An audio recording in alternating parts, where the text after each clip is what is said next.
This haunting 1898 photograph captures one of the last legal public hangings in the United States, a grim reminder of justice in the Old West.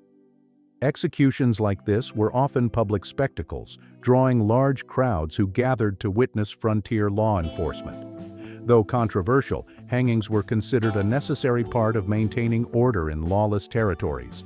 As the justice system evolved, such executions eventually moved behind prison walls, marking the end of an era.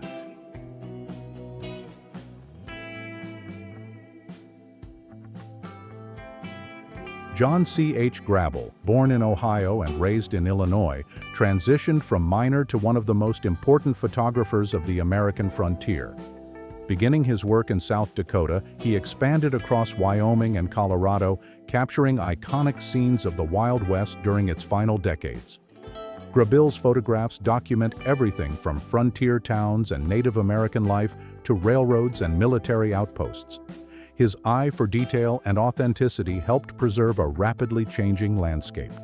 Today, the Library of Congress houses 188 of his remarkable photographs, an enduring legacy of the untamed American West.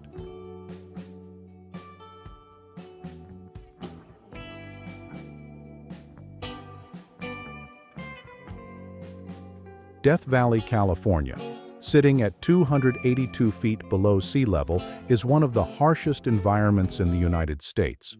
With summer temperatures soaring above 120 degrees Fahrenheit and a record high of 134 degrees Fahrenheit, it remains the hottest place ever recorded.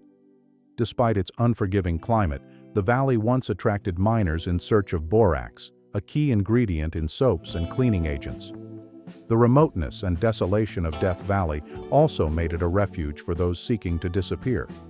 Its brutal landscape and extreme heat have long made it both a natural wonder and a symbol of isolation and survival in the American West.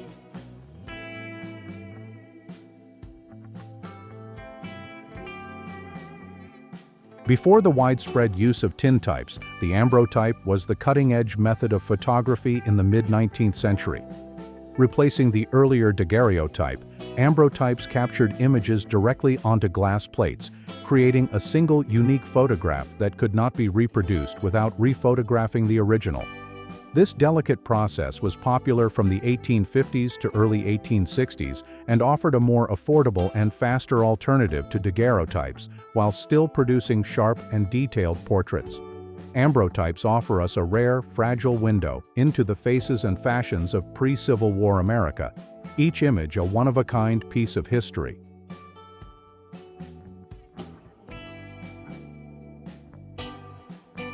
Olive Oatman was 14 when her family was killed in 1851, likely by a native tribe.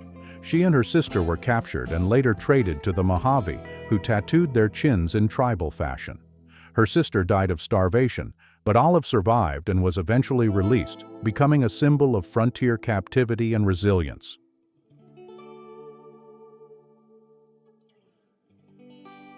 Buffalo Bill's Wild West show began in 1883 and toured for decades, blending circus flair with frontier spectacle. It featured icons like Annie Oakley and Calamity Jane, reenacting events like the Pony Express and Custer's Last Stand.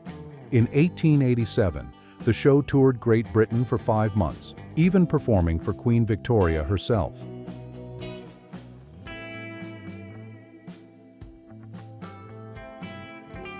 Buffalo Bill's Wild West show featured 2 Oglala Lakota performers, Elk and Black Elk, who captivated audiences with traditional dances in native regalia adorned with shells and bells. These grass dancers traveled with the show, even performing for European royalty as part of Buffalo Bill's cultural spectacle.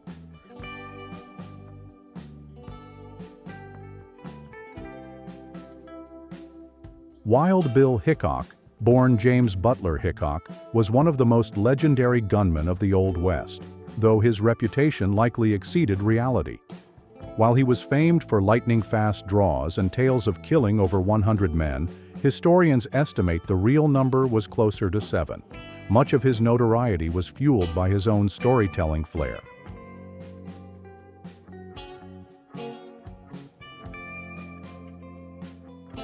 In the 19th century, heading west was a bold and often perilous venture. This photograph shows a couple resting in Kansas during their journey to the untamed frontier. Faced with harsh weather, dangerous wildlife, and unpredictable encounters, pioneers risked everything in search of land, opportunity, or a fresh start.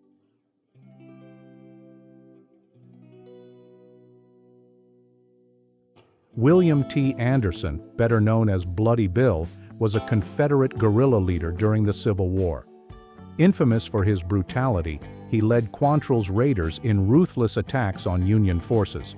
In 1864, his men massacred over 120 Union troops in Missouri. He was killed a month later at just 24, and this photo was taken shortly after his death.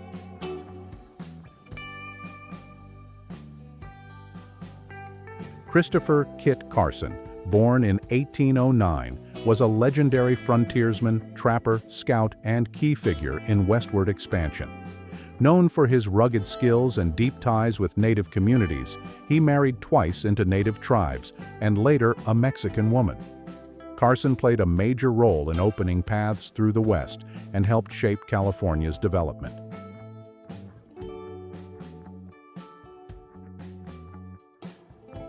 Belle Starr, born Mira May Bell.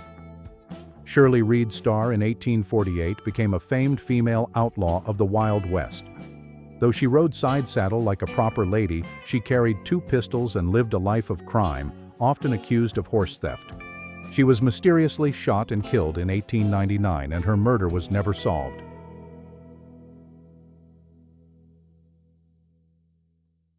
Crossing the Sierra Nevada mountains was one of the most treacherous parts of the westward journey in the 19th century. While the flatlands posed fewer risks, mountain trails brought dangers like rock slides and extreme weather. Wealthier travelers often hired armed guards, but even they couldn't shield pioneers from nature's unpredictable fury.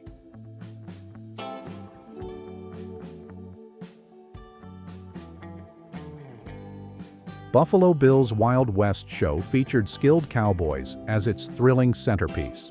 These sharpshooters reenacted gunfights, often using live ammunition, so auditions were strict to ensure safety. Though dangerous, the job paid well and offered travel, making it an attractive life for talented marksmen of the frontier era.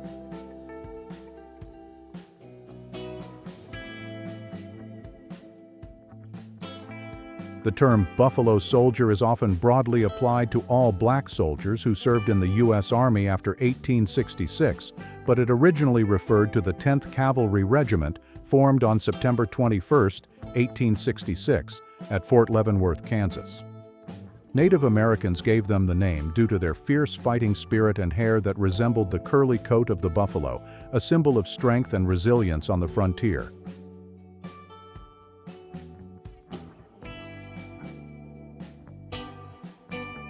Wyatt Barry Stapp Earp, born in 1848, was a famed lawman and gambler best known for his role in the OK Corral shootout.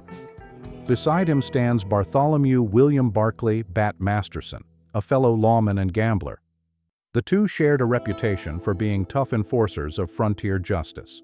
This 1876 photo, taken in Dodge City, captures 2 of the Wild West's most legendary figures at the height of their notoriety.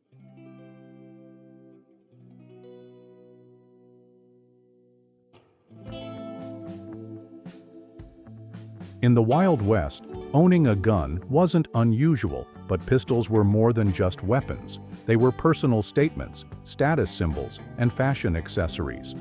A man's choice of firearm said a lot about his character, reputation, and even masculinity.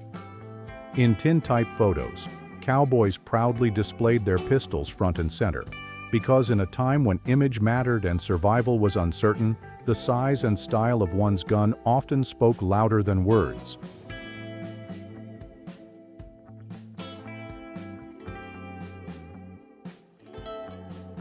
Kramer's Saloon in Michigan might not scream Wild West, but its setup mirrors saloons found across frontier towns.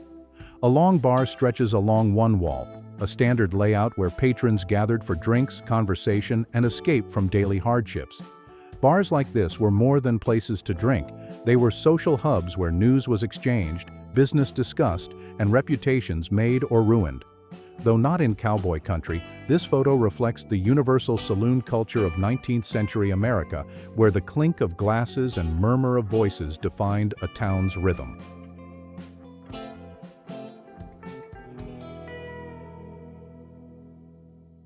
Wild Western Man. This image, published in a Kansas City newspaper, offers a candid glimpse into the everyday attire of a cowboy in the American frontier.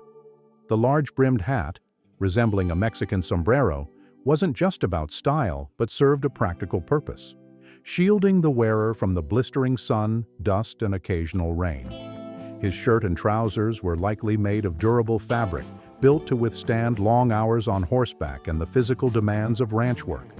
Cowboys often wore bandanas around their necks to wipe sweat, cover their faces from dust storms, or even serve as makeshift bandages.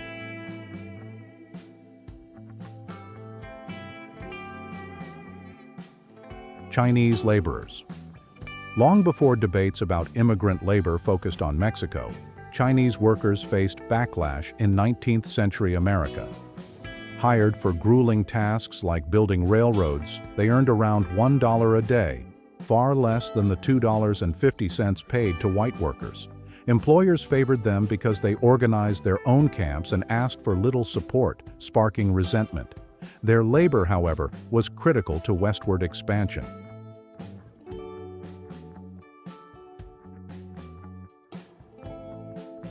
Mining money, Montana, 1889. Mining has long been a brutal path to prosperity, for a few. While mine owners profited immensely, laborers endured toxic gases, cave-ins, and backbreaking toil in cramped, dark tunnels. Workers made decent wages, but often at the cost of health or life. This 1889 photo from Montana captures the harsh reality behind the promise of frontier wealth.